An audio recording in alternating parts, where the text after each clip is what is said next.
Hello అందరికీ, ఈరోజు Sunday మా ఇంట్లో స్పెషల్ అయితే కొర్రమీను చేప తెచ్చుకున్నాము. కానీ ఈ చేపని క్లీన్ చేయడానికి మాత్రం మాకు అసలు చాలా కష్టమైంది. ఎందుకంటే చాలా పెద్ద చేప అనమాట, 1.5 kg ఉంది.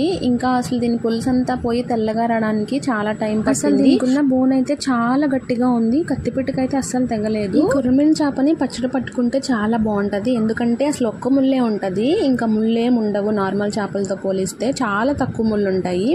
ఇలాంటివి పచ్చడి పట్టుకుంటే చాలా బాగుంటుంది. ఈ కొర్రమీను చేపని ముక్కలు సన్నగా కోసి ఫ్రై చేసుకుంటే చాలా బాగుంటుంది, ఎందుకంటే ముళ్ళు తక్కువగా ఉంటాయి కాబట్టి అసలు చాలా ఈజీగా తినేయచ్చు. మేమైతే ఏ చేపలు తీసుకొచ్చినా సరే ఖచ్చితంగా ఫ్రైకి కొంచెం, పులుసుకి కొంచెం ఉంచుకుంటాము. ఫ్రై మాత్రం ఖచ్చితంగా కావాలి. చేపలకున్న పులుసు అంతా తొందరగా పోయి ఇంకా తెల్లగా రావాలంటే కొద్దిగా ఉప్పు ఎక్కువ వేసుకొని రుద్దుకోవాలి. అప్పుడు అసలు చాలా ఈజీగా పోయిద్ది, ఇంకా దానికి ఉన్న జిగురు కూడా పోయిద్ది. మేమైతే ఇలానే క్లీన్ చేసుకుంటాము. ఈ వీడియో నచ్చితే సబ్స్క్రైబ్ చేసుకోండి.